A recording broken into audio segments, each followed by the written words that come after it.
Muy bien, estimados amigos, vamos a continuar ahora con la sesión número 4, programada para el día de hoy, sobre la audiencia de constitución en actor civil.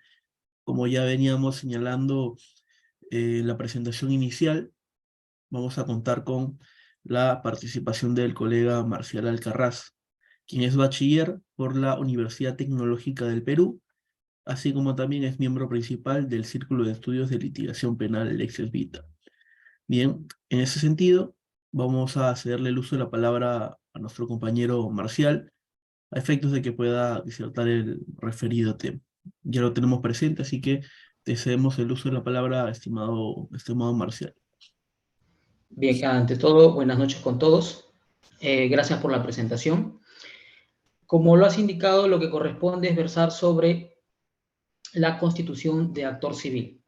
Al respecto, y a manera de introducción, quisiera comenzar haciendo unas precisiones sobre cómo se va a abordar el decurso de esta disertación. En primer lugar, corresponde señalar que la presencia del perjudicado por un suceso delictivo conlleva a que pueda incorporarse dentro del proceso penal. Y esta incorporación se da en una etapa particular, en la etapa de investigación preparatoria. Pero no solamente el actor civil tiene preceptos regulatorios sobre sus actuaciones dentro de la investigación preparatoria, sino que también dentro de la etapa intermedia, así como en la etapa de juzgamiento. Es más, en los recursos impugnatorios, llámese apelación o casación, también el actor civil tiene facultades. La disertación se va a centrar en estricto en la etapa postulatoria, esto es, a la hora de que el perjudicado solicita constituirse como actor civil dentro del proceso penal, como primera precisión. Como segunda precisión, la disertación va a abordar aspectos de la legislación, no solamente del Código Procesal Penal, sino también del Código Penal, y por ahí algunas del Código Procesal Civil. Asimismo, se van a nutrir los conceptos o los preceptos normativos a partir de lo que la doctrina ha señalado, así mismo como la jurisprudencia, como segunda precisión. Y como tercera precisión, como es lo propio, se harán comentarios al respecto. Y para ir terminando con la introducción y por aspectos metodológicos, voy a señalar los puntos que se van a abordar en la presente. La disertación va a abordar 4 puntos. En el primero de ellos, se van a abordar los tópicos de los conceptos previos. 3 conceptos previos que considero menester poder conocerlos para poder abordar la constitución del actor civil. El primero de ellos es tutela jurisdiccional, el segundo de ellos es acción civil, para poder diferenciarla de la acción penal, y el tercero, diferenciar estos términos que podemos ver en el Código Penal y en el Código Procesal Penal. Esto es, los términos de víctima, perjudicado, agraviado u ofendido. Vamos a hacer un distingo entre estos términos. Terminando el primer punto, el segundo punto va a tratar sobre el tratamiento que se le ha dado a la acción civil dentro del proceso penal. Esto es, vamos a abordar a qué tipo de acumulación responde la incorporación del actor civil dentro del proceso penal. También vamos a abordar la justificación del mismo y dentro de ello la diferencia entre responsabilidad penal y responsabilidad civil, para por último señalar las implicancias de que se haya constituido el perjudicado en actor civil. Como tercer punto se va a abordar ya los requisitos que señala el Código Procesal Penal en el artículo 100 para que pueda viabilizarse la constitución de actor civil y obviamente el tratamiento que se le da al mismo. Y por último, como último punto, se van a abordar algunas situaciones problemáticas. En concreto voy a abordar 2. La primera va a versar sobre el momento procesal y la segunda va a versar sobre un tópico que genera bastante controversia en la doctrina. Esto es sobre si en la solicitud de constitución de actor civil, que es el ejercicio de la acción civil, eh, corresponde en la etapa postulatoria, a modo de exposición, mostrar la prueba del perjuicio causado, o esto se hace recién en etapa intermedia. Pues bien, vamos a comenzar. Voy a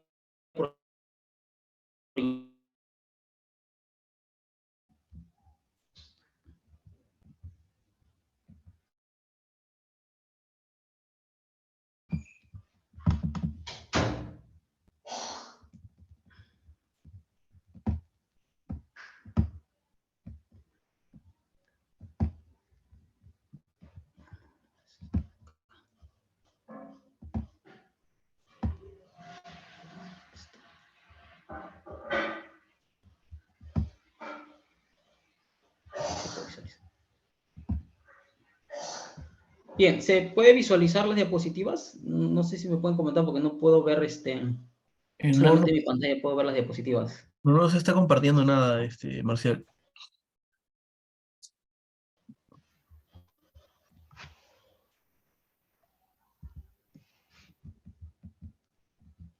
Me parece que no se ven.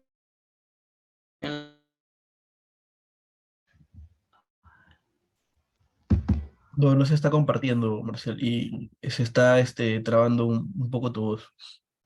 Ahora sí se está compartiendo. Ya, el audio normal. Se está trabando un poco, ¿verdad? Y ahora sí se ven las diapositivas.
Ahora se me escucha mejor.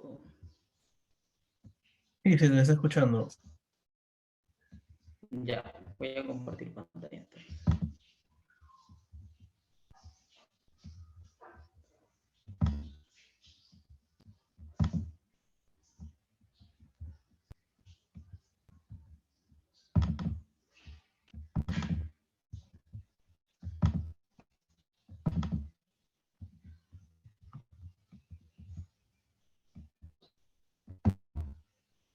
Espero que se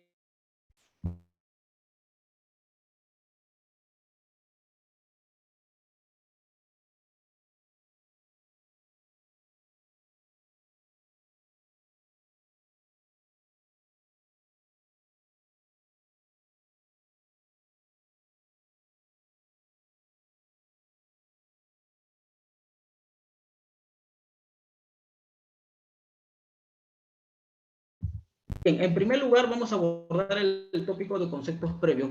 Rápidamente, vamos a abordar el tema de la tutela jurisdiccional.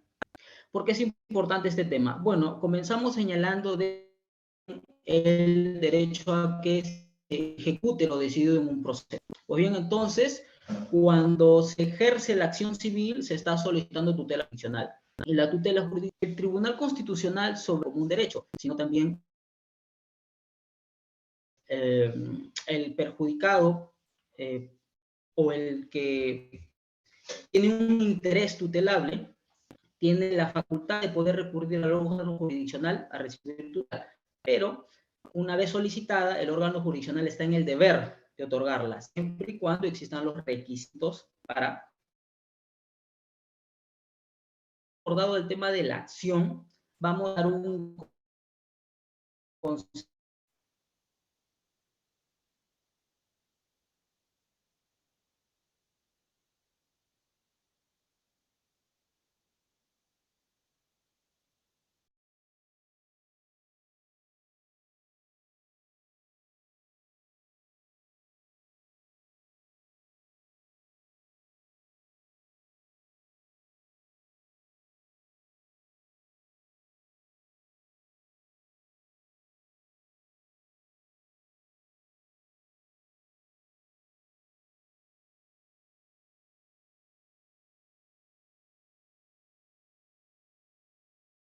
¿Qué implica tener tutela procesal o qué implica el derecho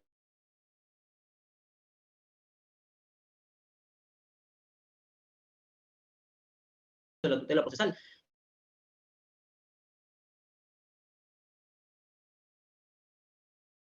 implica el derecho a la tutela jurisdiccional y el debido proceso. La tutela jurisdiccional es entendido Marcela, la red parece que está fallando porque no se escucha nada. Hace buen rato no se escucha nada. como el derecho que comienza con el ejercicio de la acción o el derecho de acción y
si me alcanzas.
Bien, compañero, ¿se me oye ahora mejor? Me he cambiado de red. Y ahorita se te está escuchando claro. Ya, pero no voy a poder encender mi cámara porque de repente se me va la red. Ya está bien, Ya, no hay problema. ya, voy a seguir con la diapositiva. Más bien me informa si es que se está viendo. Bueno, está saliendo que estás empezando a compartir, pero aún no se logra visualizar. Ahora. Todavía.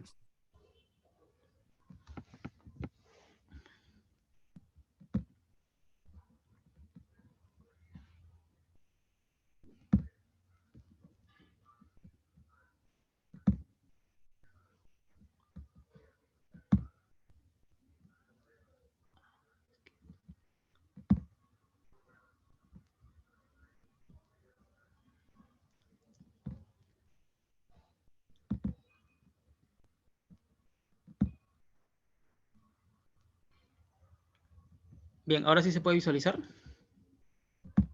No, todavía sale que estás empezando a compartir pantalla, pero todavía no se logra visualizar.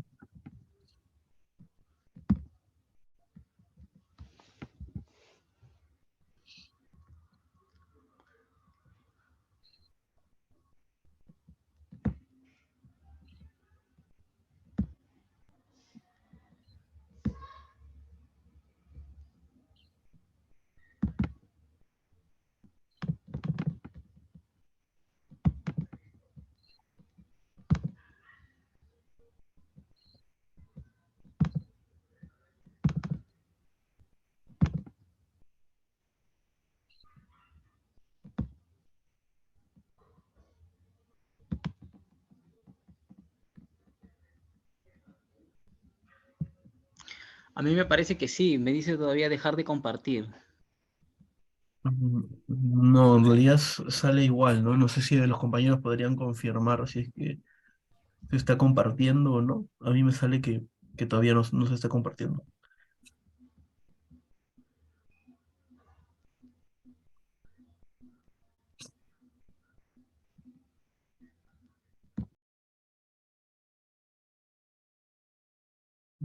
Señalan que tampoco le sale. ¿Ya hace un momento sí salían las diapositivas o tampoco no salían? Sí hubo un momento cuando estabas con la red fallando que salían las diapositivas, pero no se te escuchaba a ti.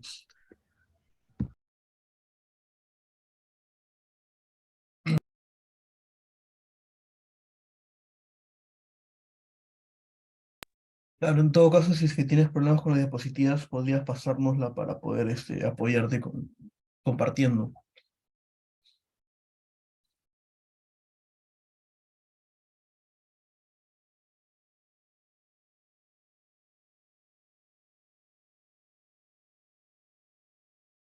Ya, ahí lo he pasado. A ver, por favor, para que lo puedan proyectar. Porque sí, estoy compartiendo, pero bueno, no sale. Ya no te preocupes, lo compartimos nosotros. A ver, un segundo.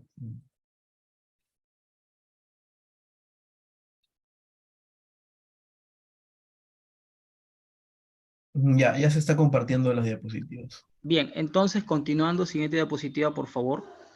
Primero lo que se va a abordar, la disertación va a abarcar 4 aspectos, uno de conceptos previos, lo otro de tratamiento de la constitución de actor civil dentro del proceso penal.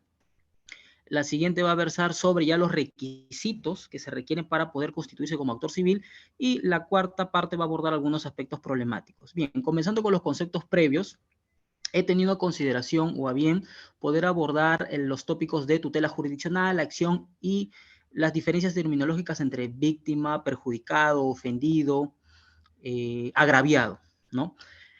Comenzando con la tutela jurisdiccional, vamos a tener que el Tribunal Constitucional a la hora de abordar el artículo 139 de la Constitución nos ha señalado que existe un derecho llamado el de tutela procesal.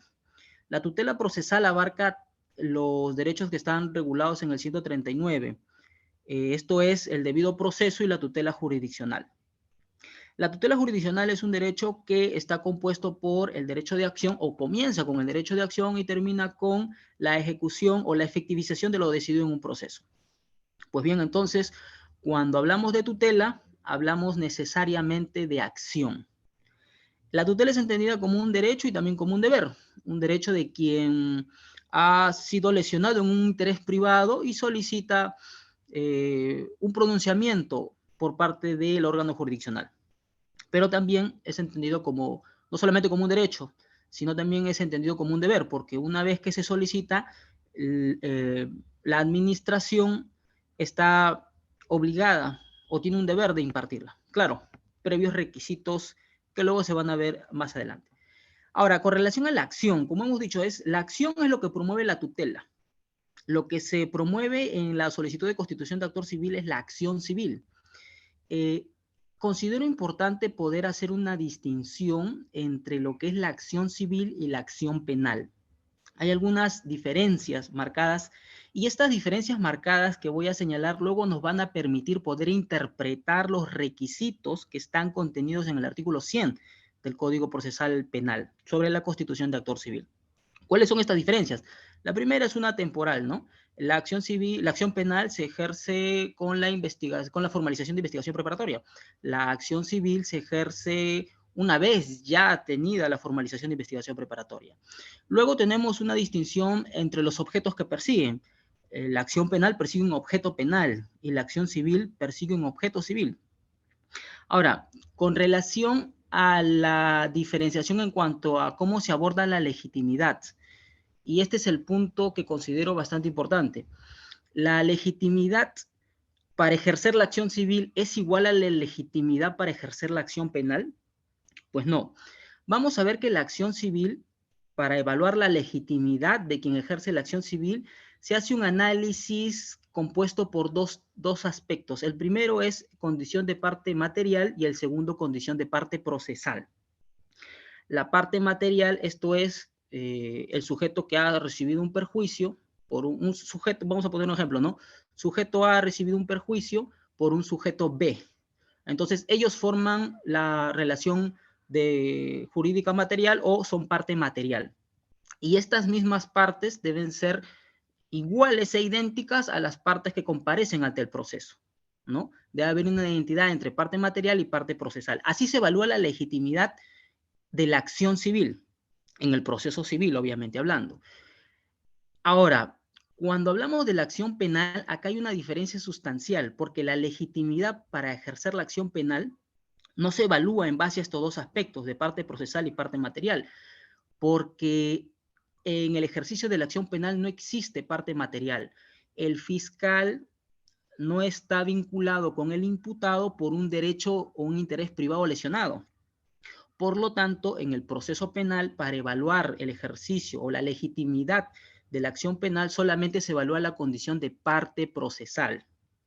Y esto va a ser bastante importante luego para poder interpretar los requisitos que están contenidos en el artículo 100, porque cuando uno solicita, el perjudicado solicita o ejerce la acción civil a través de la constitución de actor civil, lo hace ejerciendo legitimidad y esta legitimidad debe ser evaluada. Ahora, la diferencia sustancial en base a la legitimidad la he expresado. También podrían revisar ustedes el libro de Lecciones de Derecho Procesal Penal del doctor San Martín, que aborda un poquito más, de una forma un poquito más detallada esta diferenciación. Pues bien, habiendo señalado esto, vamos a ir a diferenciar los términos de víctima, de perjudicado, de agraviado o de ofendido. Al respecto, vamos a tener que el Código Procesal Penal, en el artículo 11, por ejemplo, ejercicio y contenido de la acción civil, el artículo 12, ejercicio alternativo y accesoriedad, artículo 98, constitución y derechos, nos señala que el que ejerce la acción civil es el perjudicado, introduce el término de perjudicado. El Código Penal, en el artículo 92, ha señalado que la reparación civil se determina conjuntamente con la pena y es un derecho de la víctima. Esto es, ya nos ha introducido el término víctima. Y volviendo al Código Procesal Penal en el artículo 9, vamos a ver que acá nos habla de que dentro del proceso penal el ejercicio de los derechos de información y de participación del procesal le corresponde tanto a la persona del agraviado como al perjudicado. Entonces aquí nos diferencia los términos de agraviado y perjudicado. Entonces, ¿cuál es la diferencia terminológica o conceptual de estos términos? En principio vamos a tener que el acuerdo plenario 5-2011, que es un acuerdo plenario que sienta doctrina legal con relación a la constitución de actor civil, citando al doctor San Martín, ha hecho una diferencia entre agraviado y perjudicado. Agraviado es el sujeto pasivo, el sujeto pasivo del delito, ¿no? Y el perjudicado es el sujeto pasivo del daño indemnizable. Asimismo, el acuerdo plenario 4-2019, también que ha versado sobre la constitución de actor civil, nos ha señalado de que tanto el concepto de perjudicado o de ofendido, que vendría a ser el símil del agraviado, serían entendidos como víctimas, ¿no? La víctima del delito. En ese sentido, se puede apreciar en la diapositiva, ¿no?, que hemos hecho unos círculos donde tanto el perjudicado como el agraviado son víctimas, pero el perjudicado se distingue del agraviado toda vez que éste debe de ser quien ha recibido un perjuicio, un daño de orden patrimonial o extrapatrimonial. El agraviado podrá ser perjudicado, sí, en tanto y en cuanto acredite el perjuicio. Bien, siguiente diapositiva, por favor. A ver, con relación al tratamiento de la acción civil dentro del proceso penal. Aquí vamos a ver que hay una acumulación, pero ¿acumulación de qué es? Al respecto del río Labarte ha señalado que es una acumulación de pretensiones. La casación 1803-2018 Lambayeque ha señalado que es una acumulación de acciones, de la acción penal y de la acción civil, pero a su vez ha señalado que se está ante un proceso civil acumulado. Asimismo, la casación 923-2019 Lambayeque también ha señalado que estamos ante un proceso civil acumulado. Entonces, en base a estas fuentes podemos señalar que la acción civil en el proceso penal debe ser entendida como una acumulación no solamente de acciones, sino también de pretensiones e incluso del proceso civil acumulado al proceso penal. Ahora, podemos decir en todo caso, ahora lo que correspondería sería señalar una diferencia entre responsabilidad penal y responsabilidad civil, ¿no? El objeto, una vez que se ejerce la acción o la pretensión, lo que se espera por parte de quien ejerce la acción civil es que se determine una responsabilidad civil. Y esta es distinta a la responsabilidad penal.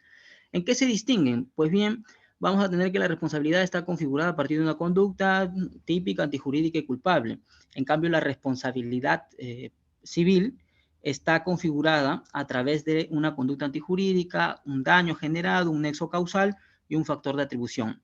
A ver, y estos elementos de la responsabilidad civil que están sentados en la sentencia casatoria civil del número 4771-2011, el SANTA, han sido recogidos por la Corte Suprema en una casación penal, en la casación 595-2019 Lima, y es lo que corresponde, puesto que los elementos de la responsabilidad civil no son confeccionados o creados en el derecho penal o en el procesal penal, sino derivan del derecho civil.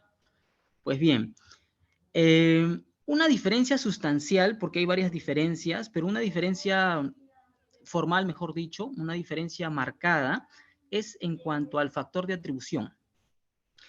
La responsabilidad civil se determina no solamente de forma subjetiva, esto es observando el dolo o la culpa, sino que también puede ser observada a partir de un riesgo generado, es decir, desde una perspectiva objetiva. En cambio, la responsabilidad penal solamente a título de dolo o culpa.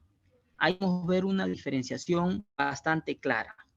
La responsabilidad penal es distinta a la responsabilidad civil. Por lo tanto, podríamos hacernos la pregunta, para que exista responsabilidad civil, ¿es requisito sine qua non que exista la responsabilidad penal?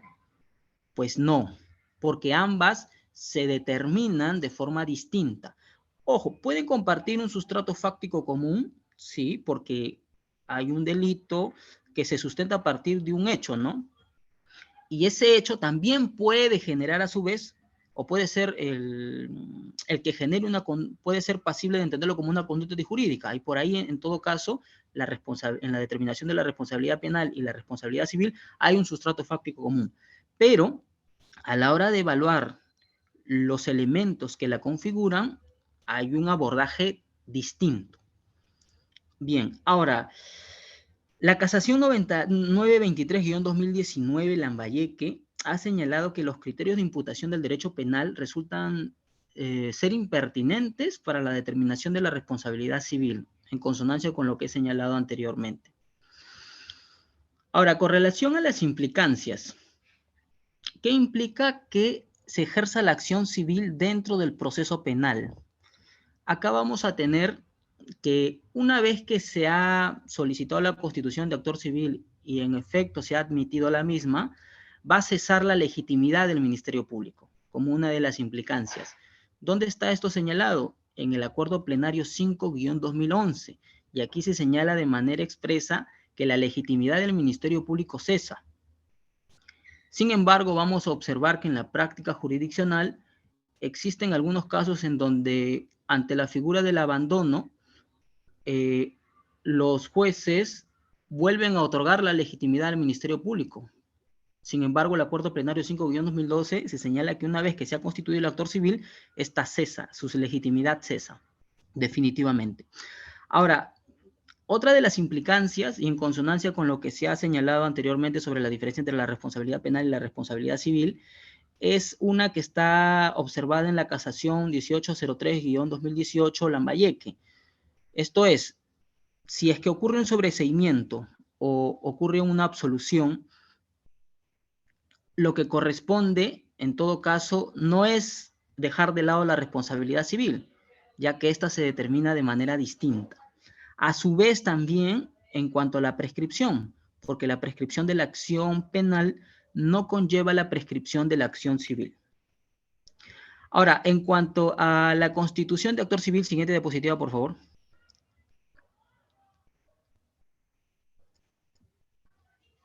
En cuanto a la constitución de actor civil, ahora vamos a entrar a ver sobre los requisitos que están contenidos en el artículo 100.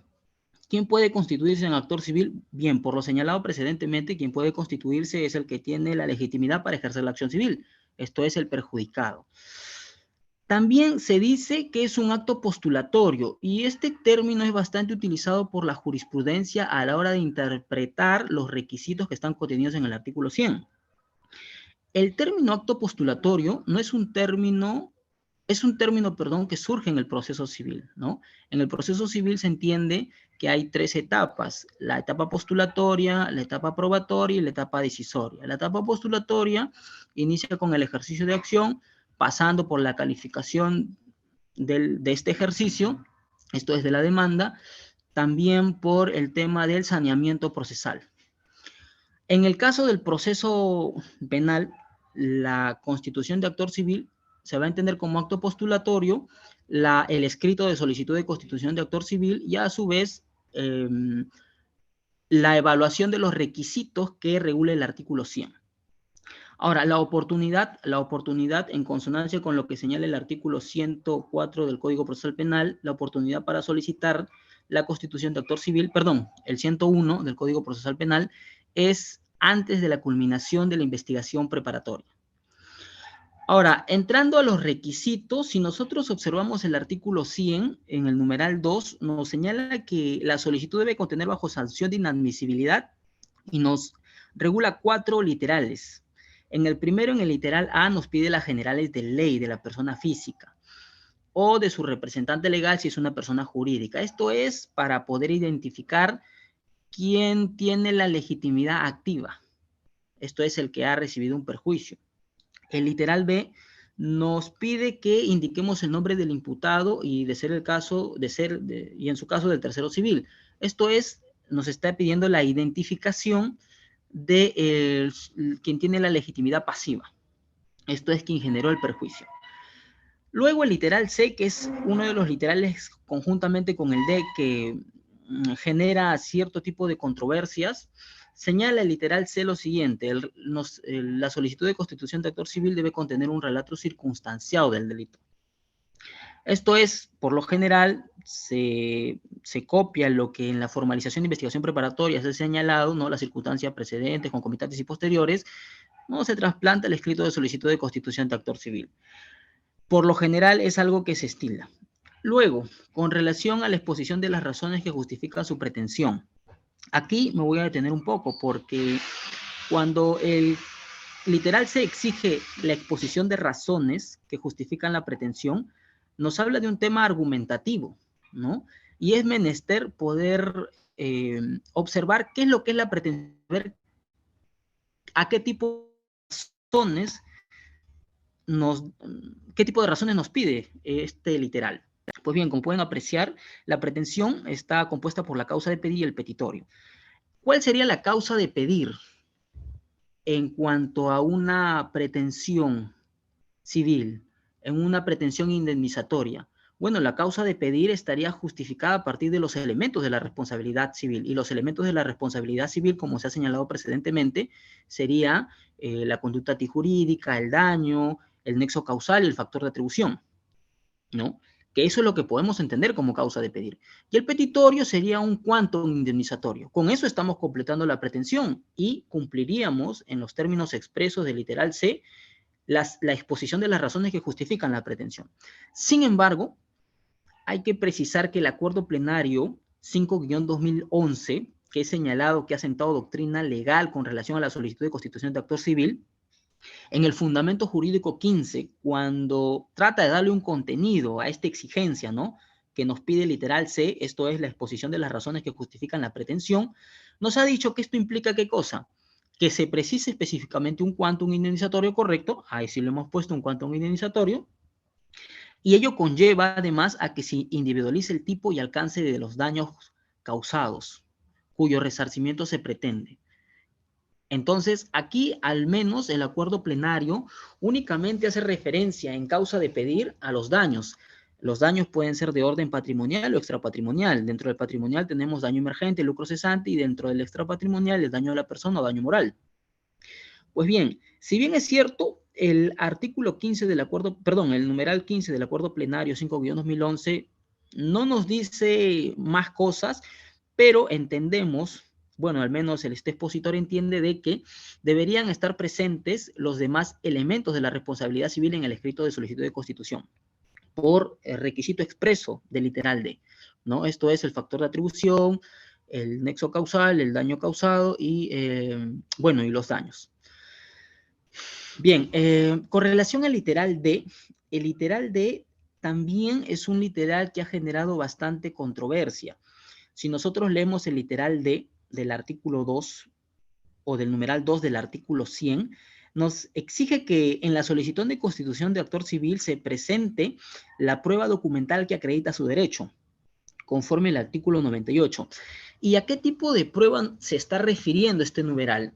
¿A la prueba del daño? ¿A la prueba del perjuicio?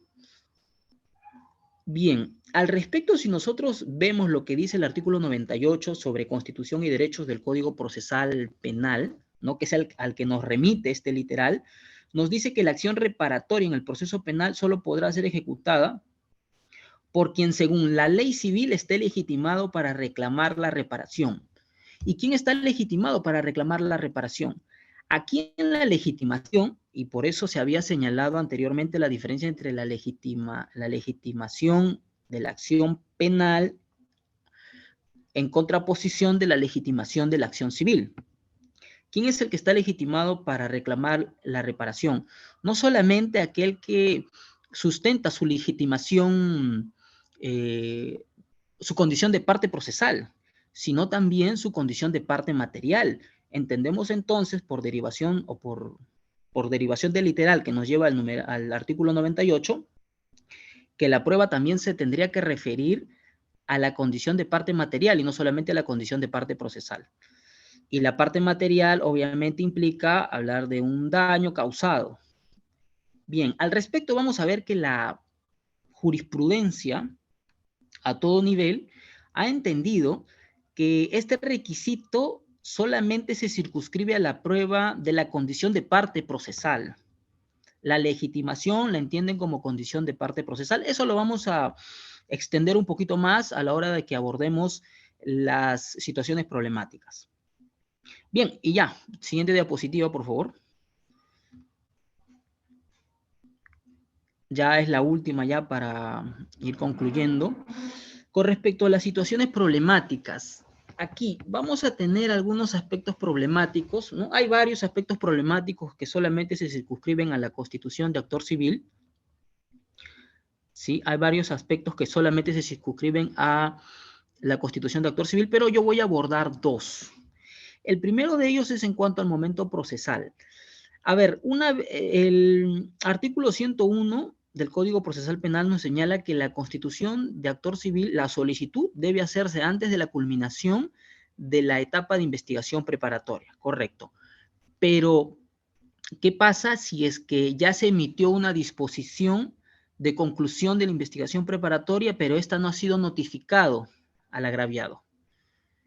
Entonces, mientras que no haya sido notificado al agraviado, él puede presentar la solicitud de constitución de actor civil, ¿todavía estaría dentro del momento procesal o es que con la sola emisión de la disposición de conclusión de la investigación preparatoria ya cesó ese momento procesal? Pues bien, al respecto, la casación 971-2020 PUNO ha señalado de que mientras no se le notifique al agraviado la conclusión de la investigación preparatoria, todavía estaría legitimado o todavía estaría dentro del momento procesal para poder solicitar su constitución.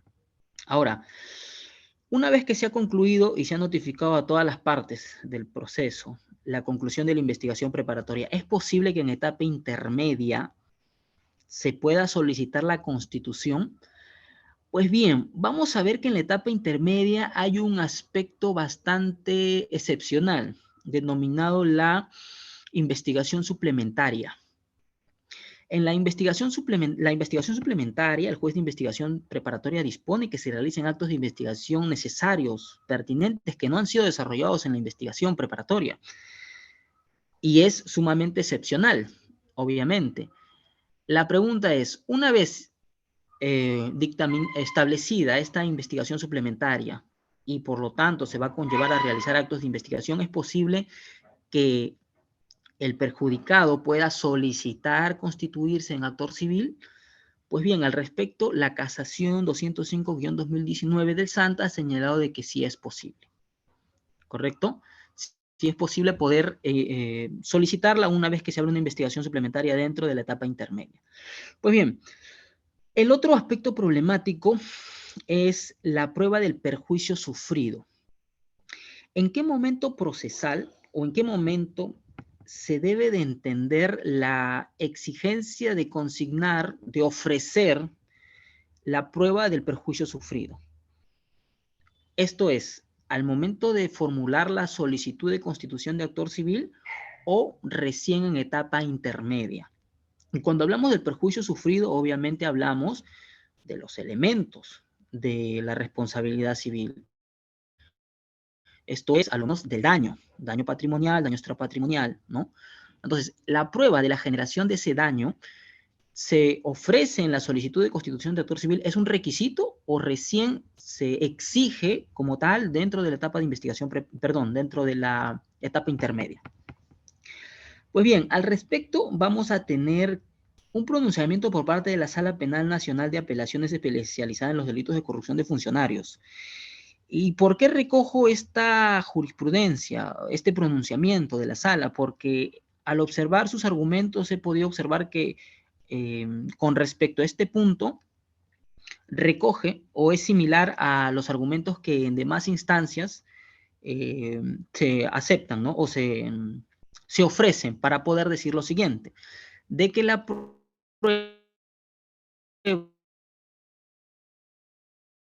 del perjuicio, la prueba del daño, etapa de investigación preparatoria, en la etapa intermedia, a la hora de postular la solicitud de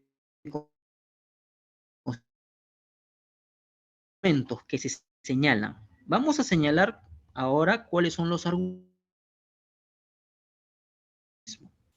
Pues bien, uno de sus argumentos en concreto es sobre la delimitación progresiva de el objeto civil.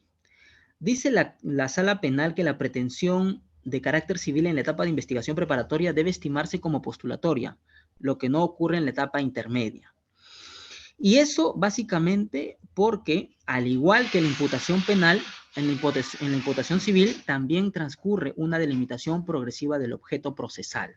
O sea, ahí está equiparando, ¿no? Está tratando de asimilar la delimitación progresiva del objeto penal y trasladarlo al objeto civil, a pesar de que son distintas. Luego también, otro de los argumentos es que una vez que se constituye el actor civil en la etapa de investigación preparatoria, puede realizar actos de investigación. Entonces, estos actos de investigación obviamente se dirigen a recabar elementos de convicción. Bueno, así se llaman en el proceso penal, ¿no? En la etapa de investigación preparatoria, pero lo que en puridad, y para efectos de esta exposición, cuando hablemos de indicios, elementos de convicción, vamos a hablar de elementos de prueba. Ya es un sentido amplio. Entonces, en la etapa de investigación preparatoria, como se recaban elementos de prueba, y esos elementos de prueba obviamente van a tener que ser ofrecidos con posterioridad a la solicitud de constitución de autor civil y recién van a poder ser ofrecidos ¿dónde? En la etapa intermedia. Ese es otro de los argumentos. Pues bien, al respecto, y obviamente estos es un fundamento para decir que el objeto civil presentado en la solicitud de constitución de autor civil es de carácter provisional. Pues bien, al respecto es importante señalar lo siguiente. Como pueden observar, allí hay un gráfico, un cuadro, ¿no? Donde diferenciamos el objeto penal y el objeto civil. Pues bien, asumiendo la posición, porque esta es la posición mayoritaria que se puede observar por parte de la jurisprudencia, asumiendo la posición de que, correcto, el objeto penal se va delimitando, ¿no? Una vez que se formaliza la investigación preparatoria, tenemos un objeto penal, pero se va delimitando, se va concretizando todavía en la etapa de investigación preparatoria formalizada, hasta que se requiere una acusación. Correcto. Y eso se hace, obviamente, sobre la base de el recabamiento de elementos de convicción o llámese elementos de prueba.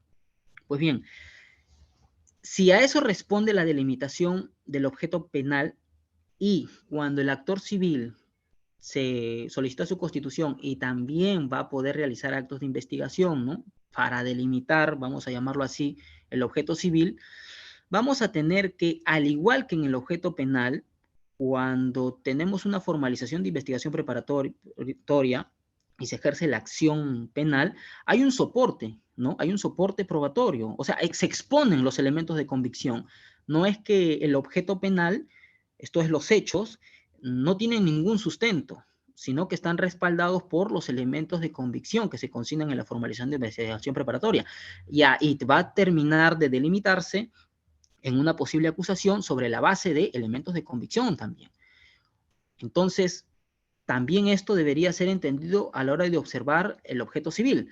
Cuando se postula la acción civil, si bien es cierto, ya vamos a aceptar que el objeto civil no está delimitado, pero la postulación debe tener una base probatoria, una base en elementos probatorios, a manera de exposición, no para probar, porque la prueba recién se realiza en la etapa de juzgamiento, sino como una exposición de los elementos de prueba que se tienen y que soportan el objeto civil.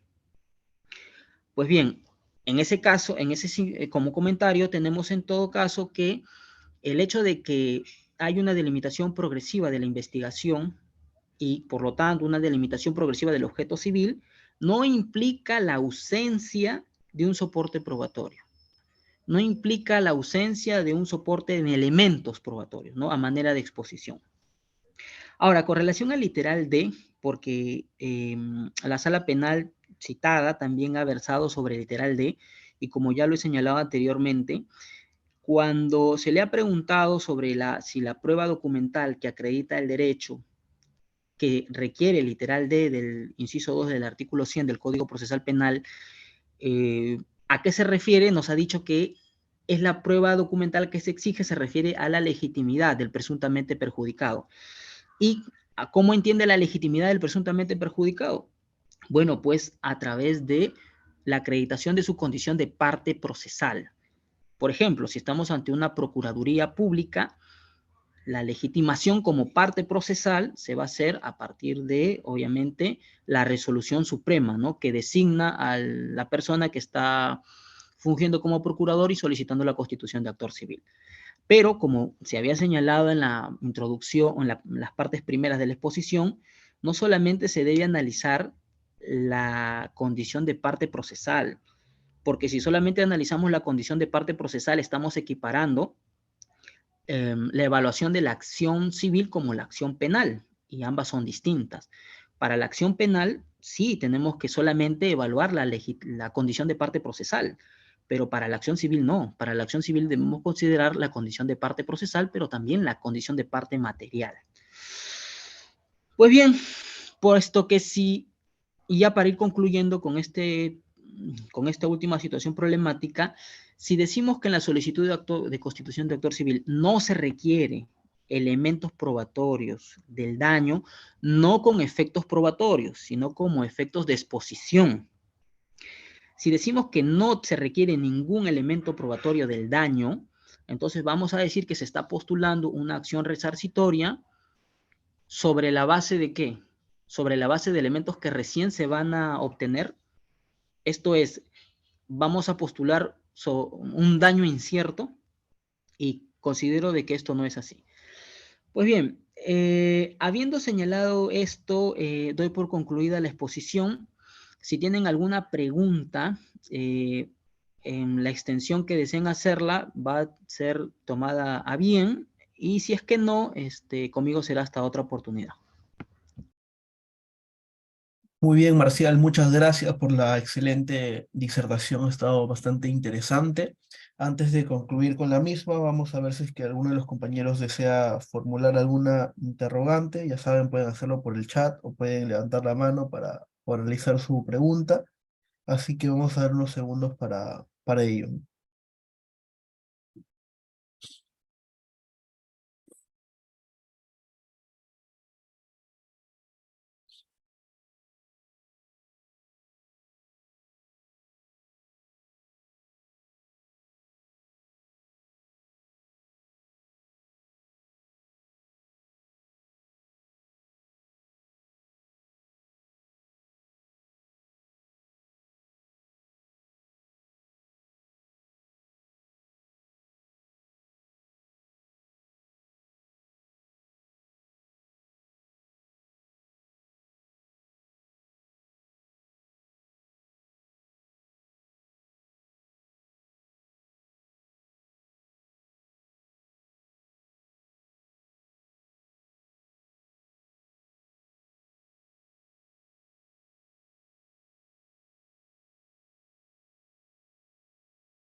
Bien, al parecer ha quedado todo claro, no hay preguntas. En ese sentido, agradecerle nuevamente a Marcial por la excelente disertación. Ha estado bastante clara e interesante la explicación. Así que felicitarlo por ello en nombre del Círculo de Estudios de Litigación Penal Ex Vita, y esperamos, pues, por supuesto, seguir contando con su participación en las actividades venideras. Muchas gracias, estimado Marcial. Eso sería todo entonces por parte de la exposición de nuestro compañero, y de esta manera estaríamos concluyendo la jornada del día de hoy. Bien, muchas gracias a ambos expositores, así como también a los asistentes. De esta manera concluimos, pues, ¿no? Con la jornada programada para el día de hoy. Nos vemos el próximo sábado con la lección número 5 y 6. Que tengan todos muy buenas noches y un excelente fin de semana. Muchas gracias con todos. Nos vemos.